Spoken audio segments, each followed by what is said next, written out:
would be my readership. But you have a publishing company, right? Yes, this one is published by Pagan Writers Press. Okay. You'll have to tell us about that on the show. Yeah, I'd be happy to. All right. So where do you live? I'm in California, in Paso Robles, California. Oh, how lovely. Just a hop and skip from the ocean. There must be a lot of pagan festivals out your way because we live in the middle of the Bible Belt and we're surrounded by them. You know, there used to be a stronger community here.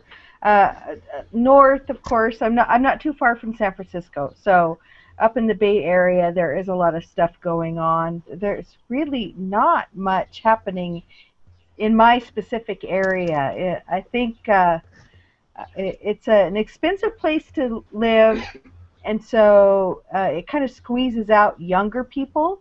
Mm-hmm. And we older pagans just aren't getting out of the house as much as we used to. Don't tell her that. She's like all over the frickin' place. Oh, well, that's good.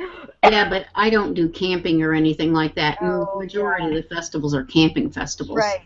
It's harder to get a crowd when things do get scheduled. But yeah, and even though we are California, we are in a rather conservative. I live in a pretty conservative little small agricultural town, sort of smack in the middle of San Francisco and LA. It sounds like you need to start your own pagan pride. Oh, yeah, maybe so. All right, let's do this thing. You ready? I'm ready. We're ready. Okay. Scroll of Thoth, Episode 15, June 4th, 2014.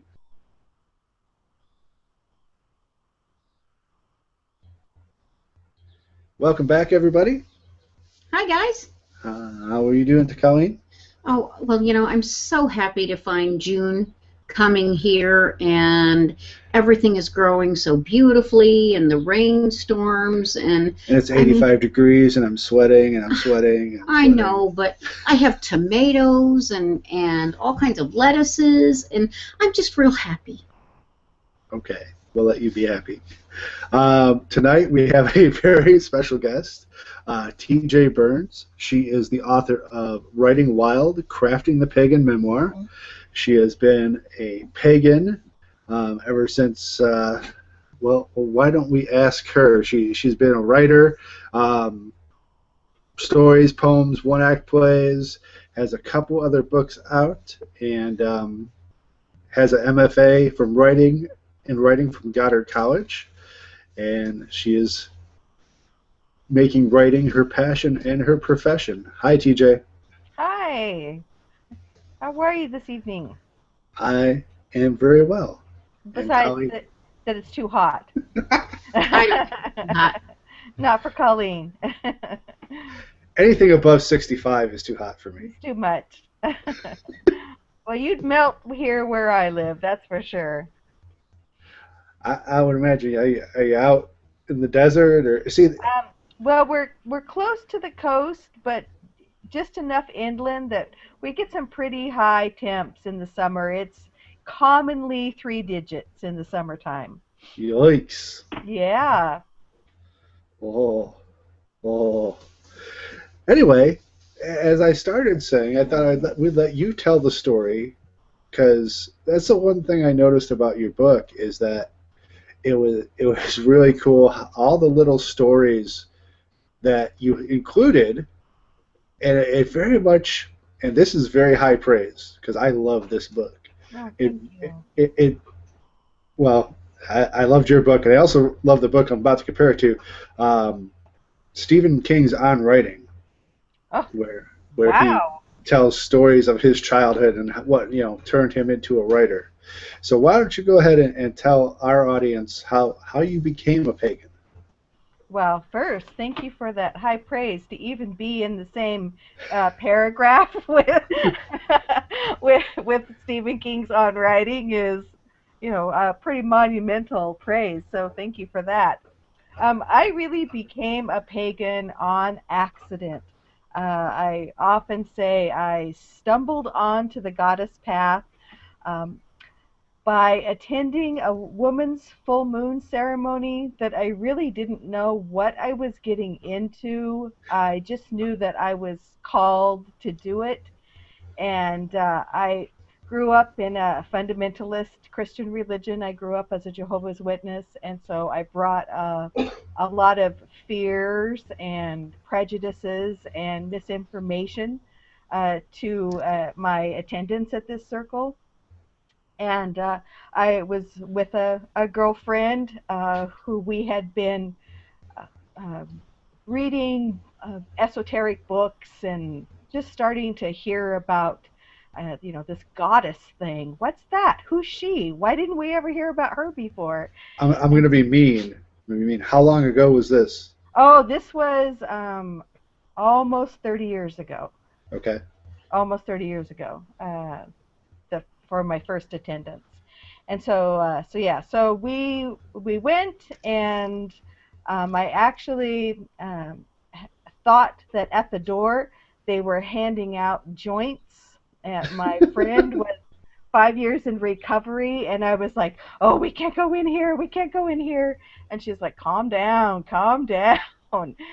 Those are candles. They're handing out little white birthday candles. But it was all just my fear. I was so trepidatious about where I was going. There are other groups that do hand out Well, joints. well, that's true. That could That's happen. That could happen. a different group. But we we were greeted, welcomed warmly. It was only for women, and it was just turned out to be a real, not just enlightening, but a sincerely spiritually awakening moment for me. Um, on the way home, my girlfriend and I had a big conversation about who were they? What are they doing? And my friend said, "Those were witches." And I was like, "No way, no way," because witches are bad, and that wasn't bad. That was the most beautiful thing I've ever experienced. So that can't possibly be witchcraft. And she's like, "Nope, I'm telling you, those are witches." It's, well, all right then. I guess I'm gonna be one. and I and I spent about 3 years with a goddess group, a women's drumming group, oh and we would gather once a month, and there are just times when we'd sit there and we'd howl at the moon because there was power in that. yes, yes. And since then, I became very involved in my local pagan community, starting really exclusively doing things with women's groups, which is where I needed to be at the time. I think there is a lot of healing that can happen in single gender groups. I think that men often can benefit from being only with men too. And then once I felt stronger in my spiritual path, I kind of branched out to doing other things. And my husband is of a like mind, and so we've participated in many festivals and fun things together. And Excellent. Excellent. So tell me, you have some other books. We'll get to those. okay, But Writing Wild is your newest one, if that's correct, yes, I it is. assume. Mhm. And it's probably your baby right now. Yeah, right. You know how it goes. Who would you say this book is directed for? Who should buy this book? Um, Anybody who is interested in writing a memoir for any reason should buy this book. Um, it is written really for the pagan heart because it includes rituals and visualizations and meditations and prompts that are drawing on pagan, drawing on myth and ritual and ideas that pagan folk will relate to. But some of the greatest feedback that I have had about it is that, oh, well, I'm a fiction writer and I found it tremendously helpful. Or from another person who said, I'm not a pagan, but I really relate to what you're doing. And so it's it's broader than I thought it was, and that's been a delightful surprise to Well, learn. because we all practice ritual in our lives, whether we think of it as ritual or not. I believe that too. Yeah. I totally agree, and I gotta say, I've been running a writers group for a good 5 years now, if not more, and probably one of the most common things I get is, you know, people come in and they say, I'm writing a memoir. I've got interesting things to say, but I don't know how to organize this. I don't know how to turn this into a book. I don't know how to turn this into a story. And I think it would be extremely helpful for anyone who's doing that. Have you considered like toning down the paganishness and I did when I first started writing it. I thought I'm kind of narrowing my audience. Um, that maybe I could just write a broader book for beginning writers about this is how you organize and structure a whole project. But several years ago, I was looking for a writing book that included ritual and myth and all of those things. And so I decided that that was what I was looking for. That's what I wanted to write. And I know as pagan folk, we often get left out of the conversation when it comes to quote unquote new age spirituality. It doesn't always really include us necessarily. And so I wanted to write for my community. especially around here in Indiana, you go to the New Age shops, and anything that has to do with pagan is practically under the counter. Right. So true. But yeah, it's all well and good unless it has a pentacle on it, and then we've got to Uh, find the. Or a So Thor's hammer. I really did want to write for my community, but it does go beyond. As I do say in the book, do you have to be pagan to write a pagan memoir? No, but it does help. It can't hurt. The woman who did the review for me is Jewish, and she is a Jewish mystic, and she was very supportive in saying, this goes beyond any kind of spiritual boundaries. This is really uh, eclectic enough to touch anybody who's on a spiritual walk. Maybe one day the world will be ready for the crazy chaos magician memoir. Oh, I'm not sure. Maybe not. Um, I'm gonna ride over this conversation unless you're That's gonna all throw it right. in. Okay.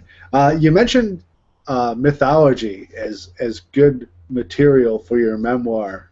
How much would you say that you were influenced by Joseph Campbell oh. and his monomyth, and how much of him is in the book? Well, how much I'm influenced by him can be explained by I got the opportunity to visit the Joseph Campbell Library down in Santa Barbara at the Pacifica Graduate Institute, and Awesome. and I wept. So that's how much I'm influenced. Joseph Campbell, Maria Gimbutas, those are uh, my two academic anchors. Really, I love myth. I think all of life can be explained and enhanced by myth. Everything is myth, in my opinion. Everything relates back to the original myths, and the archetypes, and so yeah, big influence from Joseph Campbell for sure. Well, those two are almost mother and father in our modern pagan movement as far as bringing to the general academic world the idea of paganism as solid research. Well put. I totally agree with that.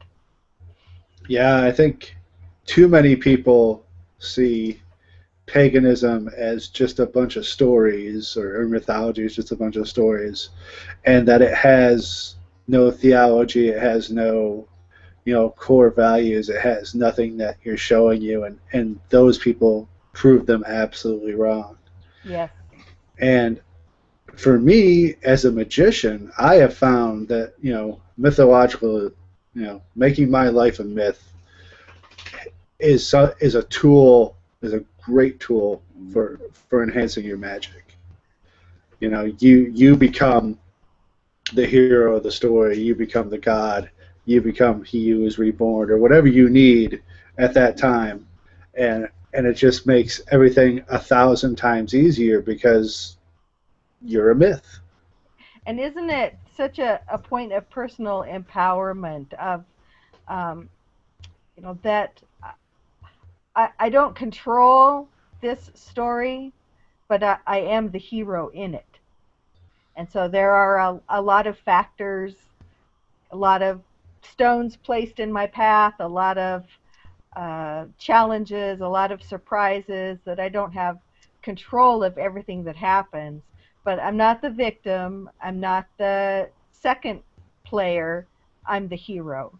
And And the adventurer. We all have a lot of adventures to go on. yes, and it compares so much to um, the journey of the fool in Tarot, of course, too. Of Hmm. there's the winding path and curves and changes and surprises, but still I am the one who's on this path.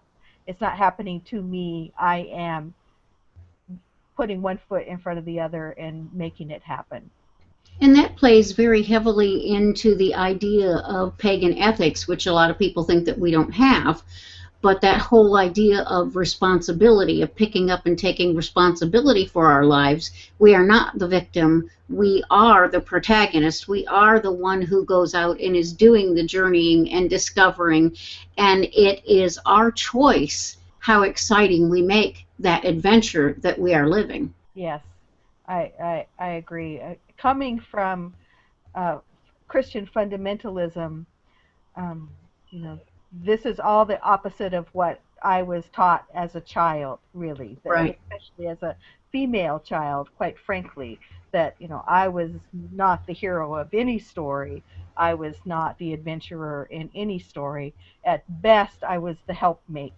But, you know, so for me personally, the power of myth has been transformative in my life, in the way I think of my relationship with the world, and the way I act every day, and the way I take responsibility for my own actions and see the responsibility, the natural consequences of my actions as I walk the path.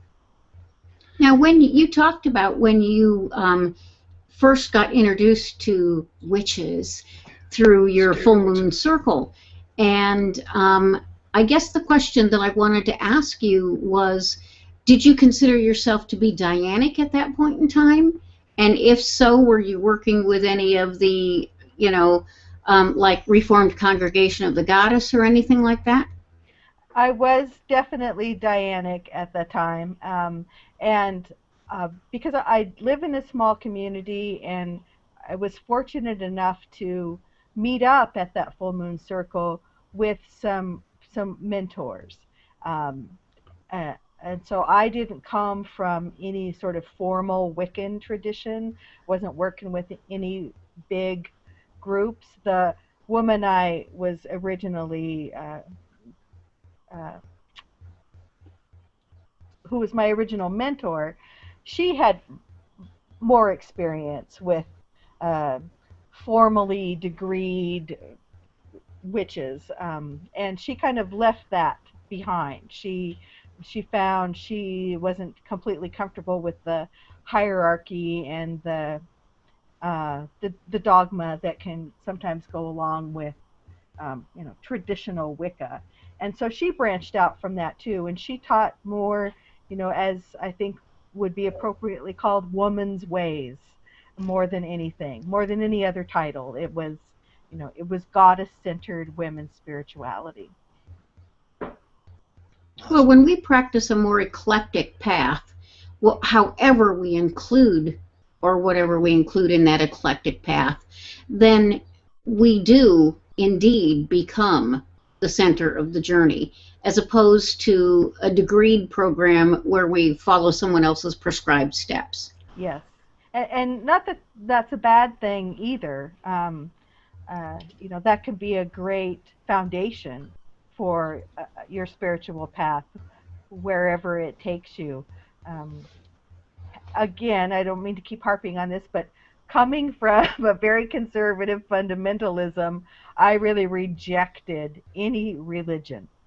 I did not want to belong to any organization or, any hierarchy. Even now, my group, we don't call ourselves a coven because we're not all witches. We are non-hierarchical. We share leadership. It's crucial to the ongoing success of our circle, and we've been going for 20 years now. And so we're very adamant about we're all leaders and we all need to step up and be leaders, and we all have something valuable to share, and we need to take turns doing that. Sometimes when one person is very dynamic in leadership, and that's a great uh, a great personal attribute to have, uh, but sometimes that means that other people don't get to step up, and so we enjoy working around an organizational plan that requires everybody to step up. Notice how good I've been about keeping my mouth shut and not hogging the conversation. That sounds familiar, doesn't it? Yeah. That kind of loose. We're not a coven. It's Yeah, it's very much what we do in a lot of our groups. And congratulations on your group coming up upon 20 years, because Yeah, a group that I run here is having our 10th anniversary this year, and a lot of groups just don't make it that far. And I think it's very much the types of things that you were talking about is, that whole thing about structured leadership. And when you have a more dynamic leadership, it gives everybody a chance to express themselves and to learn as they go along about those things that interest them, and to get some help along the way with those things that they might want to try but don't have any idea how to go about it. right. And I think everyone's more invested in the success of the group and the longevity of the group when they're one of the leaders of the group. When it's Mhm. somebody else's group, it's kind of easier to come and go and not show up and not keep your commitment. And but Exactly. when you're one of the 6 leaders or 12 leaders or however many there are happening, you're much more invested in keeping the connection strong. all right. I'm going to bring it back around to the book. Okay. You mentioned you had a mentor, and that was one of my favorite parts that I read. Your initiatory hell. Oh, Care to share that with any of us about how you're you were mentored? you're must be referring to the Vision Quest. Yep. Um, and yeah, I did. I think you asked this a while ago, and I kind of skipped over it, but I did include parts of my own memoir in this book for two reasons. Because I'm asking people to share intimacies of their lives, even though they may never actually have to directly share them with me. But because I'm asking others to do it, I wanted to also do it myself. And the second reason is to give examples of how to improve. Like, okay, this is kind of the crappy first draft of what I wrote. And then when I applied these suggestions I'm giving you, this is how it improved. So sharing my own story was really, hopefully practical as well as personal. But yes, that story about I did study Native American spirituality and have been very involved with uh, attending not traditional Native American, although I was studying with a Native American woman, but she taught a non-traditional sort of path because she worked a lot with only women, and women were allowed to participate in ways that they may not necessarily be in traditional Native American spirituality. Yeah, we learned a lot about those gray areas of Native American spirituality when we did a podcast on that with a couple of gentlemen. If anyone wants to go Oh back to yeah, that as for reference. and of course it's such a an overly general term, Native American spirituality, because there's no one way that describes all the different traditions from all the different tribes, and so it's a big umbrella. But for example, she assisted women with Vision Quest, which is not necessarily something that women are encouraged to do in some Native American traditions. And so she was guiding me through the process of a 4-day vision quest in which I fasted and I had to live away from my family. And I did live in a secluded area in her house, but it was necessary that I keep to myself and not interact and be as alone as possible as a person could be. Um, and by day 3, the fast was really getting me down. I was hungry, I was grouchy, I was not feeling well, and I had brought from home, as directed, 4 large branches to act as my directional sentries. Which it turns out on day 3, I found out she didn't approve of. They weren't sturdy enough, they weren't strong enough. And so she sent me back into the woods adjacent to her property to go cut myself 4 more sentries. And let's just say it was a real dark moment. I was none too happy with her judgmental attitude. I was thinking I could just get in my car. These people don't even know my real name. I'm using a circle name. I could get in my car and go home, and Screw they you guys. not I'm even going know how to home. find me. I was so miserable. I was just overdone with all of it. But I did persevere, and I got a hold of myself, and I decided that wielding my little axe while I was angry and upset was probably not the best idea. And so I calmed down and settled down and went out into the doggone forest and got myself some new sentries and persevered and had an amazing Vision Quest experience. But it was it was not a high moment of my life for sure. Or was it? Well, Um, yeah. The moment when I was calling her a lot of bad names under my breath, that was not a high moment. But I think she was experienced enough of a mentor that she knew which buttons she was pushing, and she had reasons for what she was doing, and um, uh, she was probably secretly laughing at my little temper tantrum, uh, knowing me well enough to know that I would rise above it.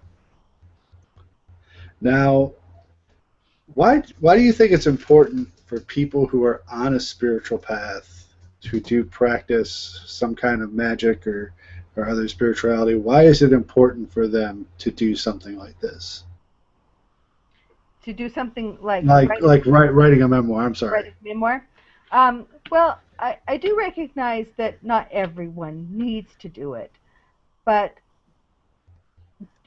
almost everyone I know journals or writes down dreams or does some sort of written uh, search, for themselves, trying to find meaning in their thoughts, their ideas. As pagans, most of us keep some sort of book of shadows, which may only be a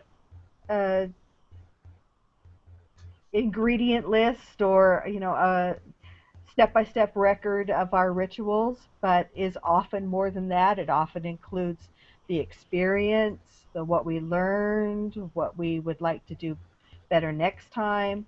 And so I think that most pagans are already in the habit of doing some sort of personal writing.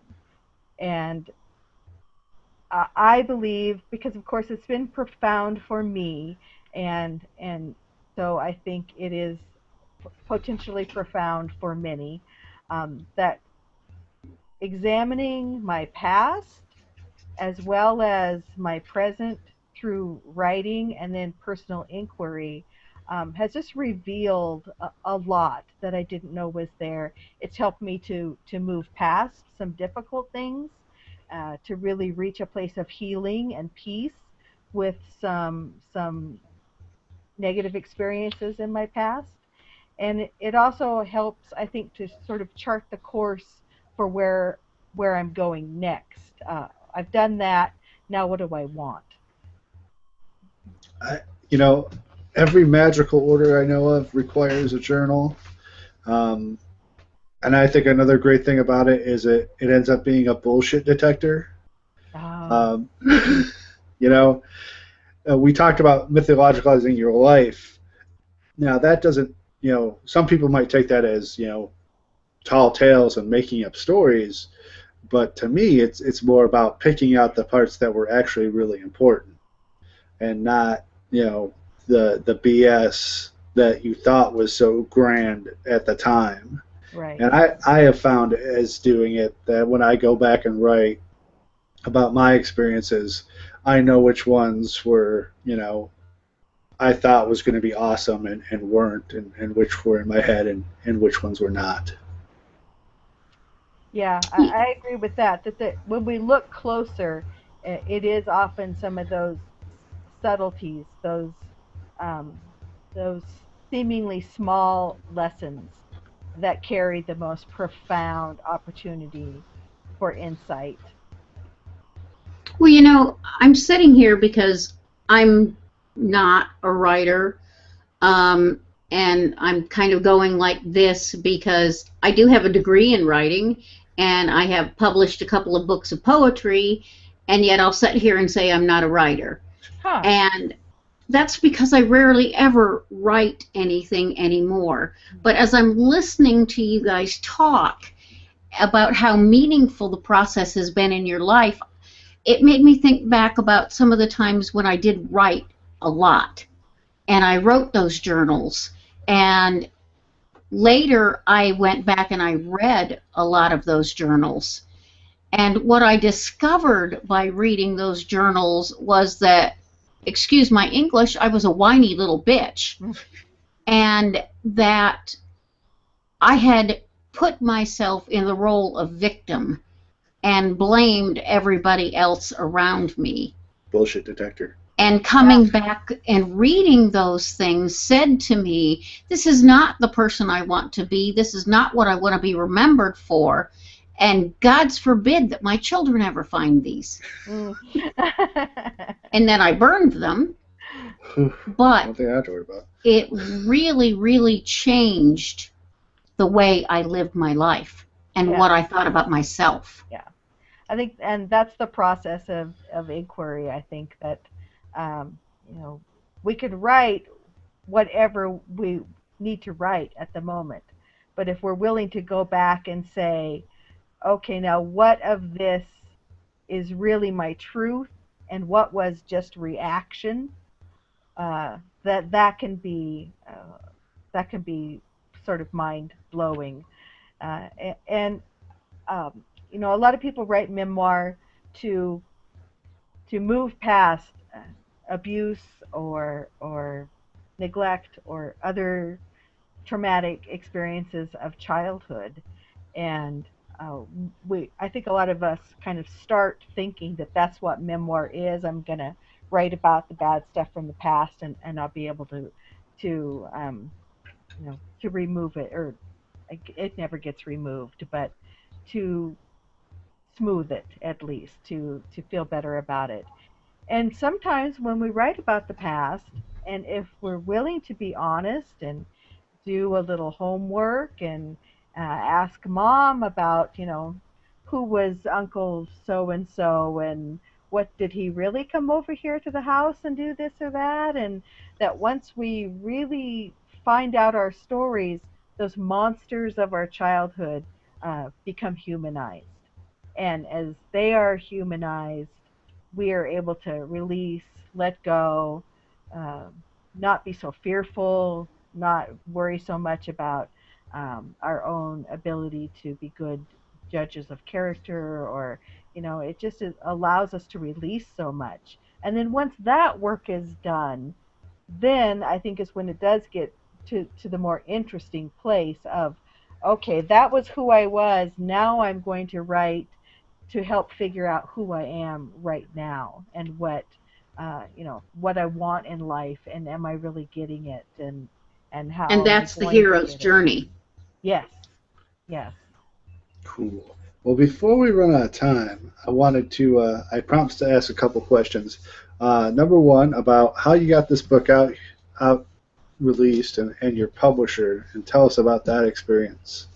Well, the other two books were self-published, and so this was my first experience with a publisher. It's Pagan Writers Press, and it is a small press. I think that this year I'm one of like five books that are coming out.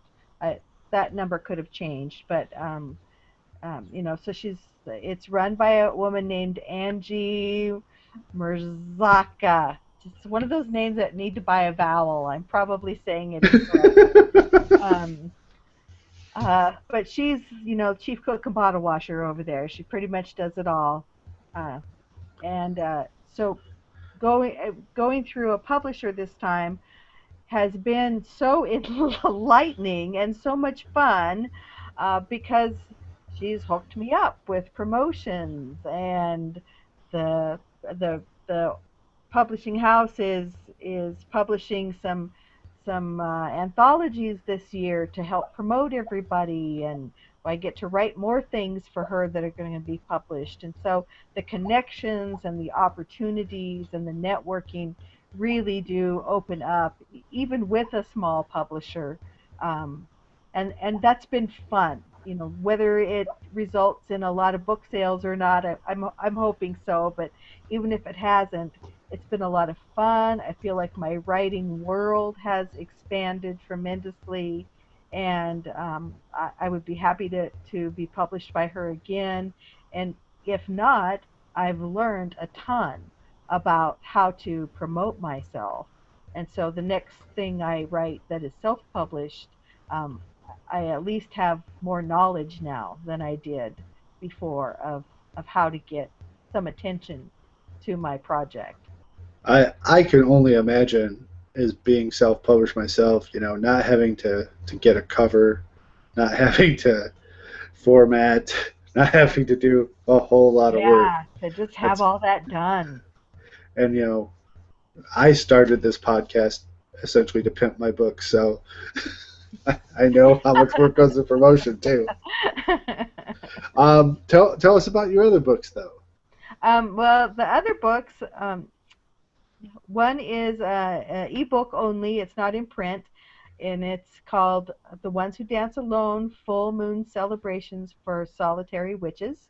Um, or sorry, I said my own title wrong. For the Solitary Witch, and it's just that. It's lots of different sort of, some offbeat, uh, not necessarily rituals, all, but activities, that really is for the person who is practicing alone. And when you practice alone, you kind of run out of ideas. It gets kind of rote.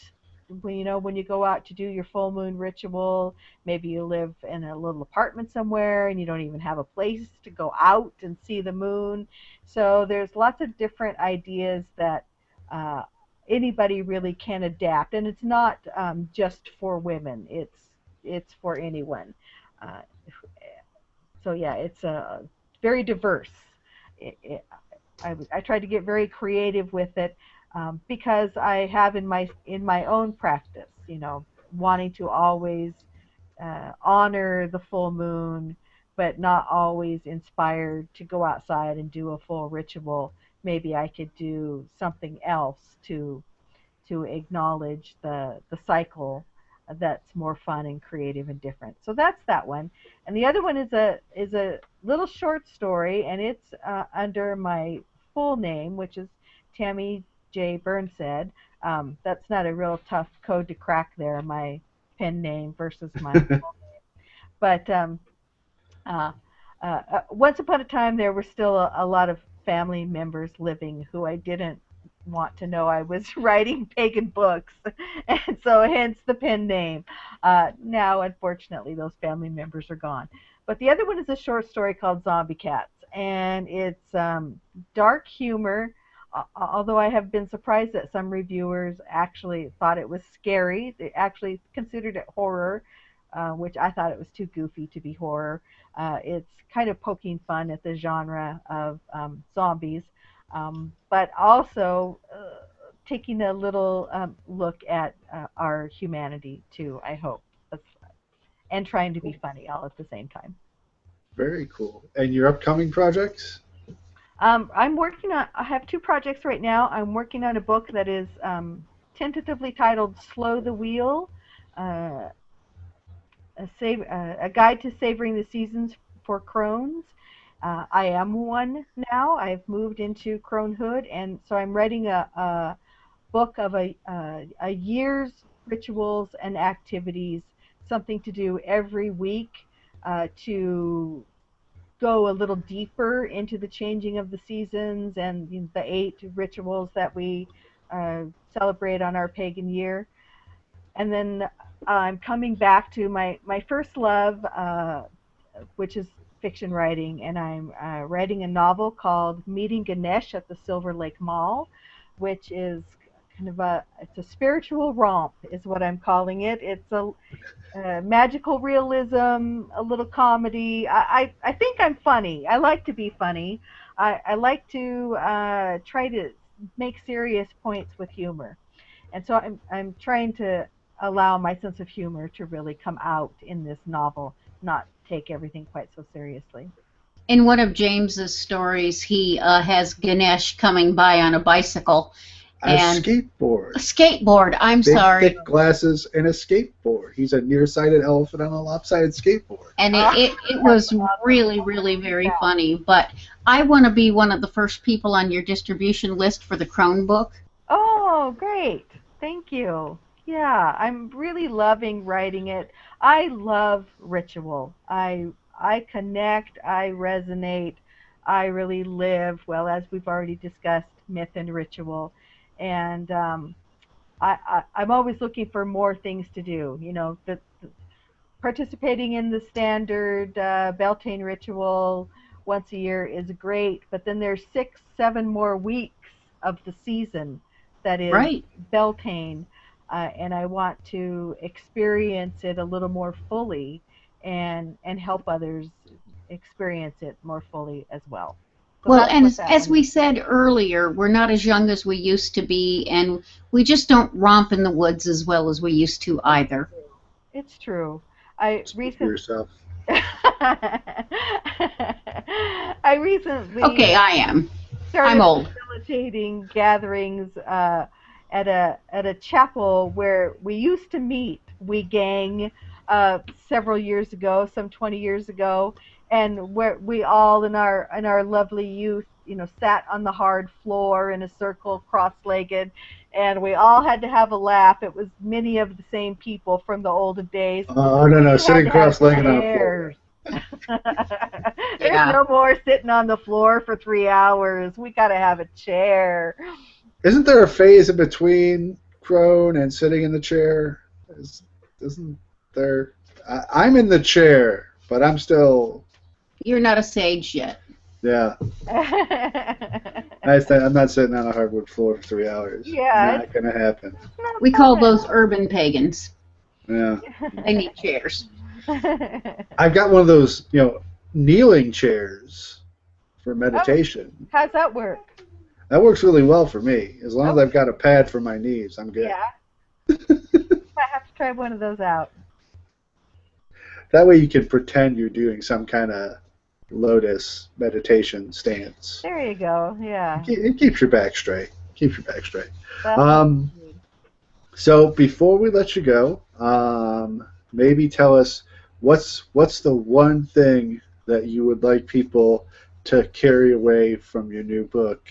What's the one big piece of advice that you think comes out of there? And I love, you have to condense it down to the. Yeah, well, I've had a little practice of trying to doing this lately, but the one thing is that your story has value, and it doesn't matter if it's going to be the next big, greatest, best-selling memoir or not. That's not the point. Product is not the point. It's the process of writing that can change your life, it can improve your life, and you have something valuable to say. I really believe that. I believe that every person has something valuable to say, and I want them to say it. Awesome. What's the best way to get a hold of your book? Amazon. I'm at Amazon, also Barnes and Nobles and Smashwords. It's available in e-form and in print. Excellent. And your back catalog is on Amazon as well? It is Amazon, right? Yeah. Cool. And I'm sorry. What's the best way to get a hold of you if people want to talk to you on social media and get to know you? I really love connecting on my Facebook page. I'm there a lot, and it's Tammy J. Burnshead. I also just got on Twitter, and so I'm still kind of learning how to have fun there, and that's at writer TJ Burns, which is also my website, writer TJ Burns. Cool. Cool. Great. Well, thank you very much for joining us, and maybe we'll have you on again. Especially when the Crown book comes when out. the Crown book comes out. and if the folks over at Pagan Writers Press have anyone else they want to throw at us, we'd be happy to have that too. I'll let Angie know. Thanks so much for that. Excellent. Thank you very much. We're going to go through our announcement thing here. You got anything going on right now? Well, let me say, it's just Okay, been sure. really great meeting you. I'm an asshole. And you too. Thanks so much. This Sure. was a lot of fun. I was kind of nervous about it, but what great fun. I'd love to sit here with you again. Great. You have And new as far as plans. anything going on this Sunday, we've got the Asa True Kindred meeting down at the Church Within or Saturday from 2 to 4. Are you going to that? I'm going to go to that. Yeah. I'm going to be there. I'm going to go to that. Our Elemental Spirits 10th anniversary is going to be coming up, and we want to invite people who have ever come to it, whether in its incarnation as a Cups group or an Elemental Spirits group, and we're going to have a reunion. Cool. I'm going to be speaking at the Druid and Celtic Festival in July, and then I may be speaking at a Norse Goddess Festival in September. Cool, cool. I saw that. And both of those are at Midian, right? Both of those are at Midian, In yes. southern Indiana there. And then we will both be there in June for Babylon Rising. I'll be the one speaking at Babylon Rising doing a couple of different things, the Babylon Current and Modern Magic and Activist Magic. We've got some new stuff on the website. I put up a review of Peter Carroll's Epic. I saw that. So if anyone wants to find out more about that book, go to scrollofthought.com. I'm also starting a new project. Yeah? Yeah, not to compete with the Pagan Writers Press, because I think it's going to have a different focus. I have realized that I have years of publishing and editing experience that I need to put to good use, and also have this podcast and a lot of contacts within the esoteric community. So we are starting a Scroll of Thoth Press.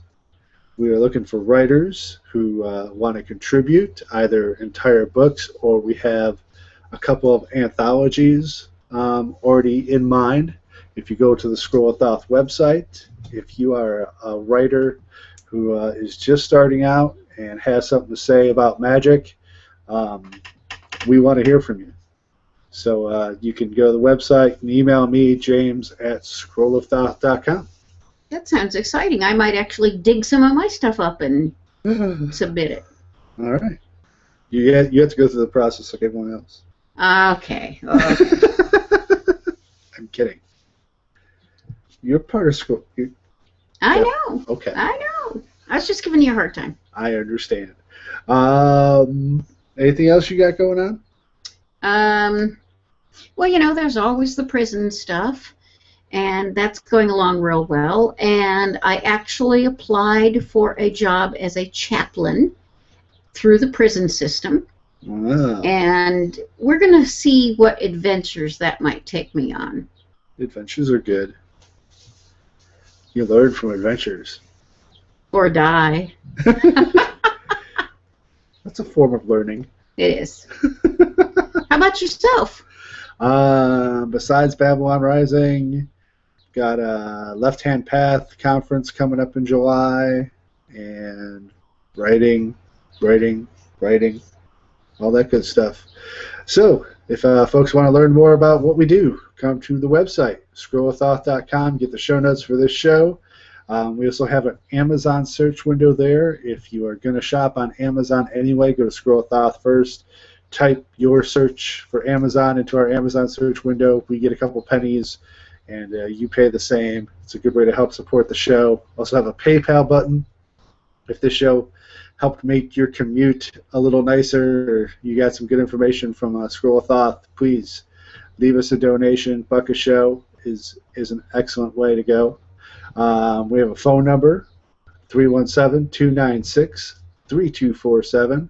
Give us a call with questions. We have answers.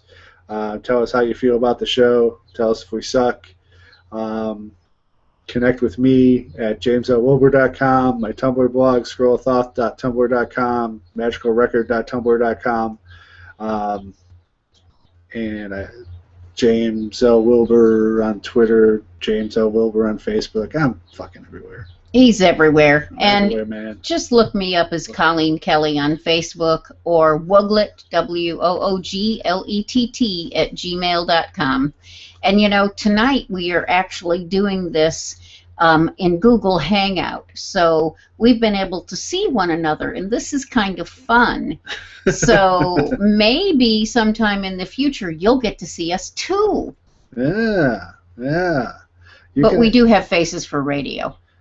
We do. I do. I'm not speaking for Colleen. But you can, for as long as it's up there, go check this out on my YouTube channel. I'll probably end up deleting it after we upload the audio. But, okay. And for $5 donated to the show, we'll get you a photo of the two of us together. And for $20 naked. Him naked, not me. Actually, if people do want to listen to the show live, I will go ahead and let you know when we're recording these. I'll post it on our social media a little bit in advance, and that way people can actually listen in live on Google+. Or send us some questions. Or send us questions during the show. We may or may not be able to get questions during the show depending on the format of the interview, but you'll see whether or not the questions are up there, and maybe ask the guest, enjoy, and see how behind the scenes, all the stuff that gets cut out. The dog barking. Dog barking. I usually leave that in. Music is provided by Shoebox Recordings. The intro was a selection from Journey by Coben, and the outro here is Hair Dye by East Coast. Everyone have a wonderful night. All right, we'll see you guys next time.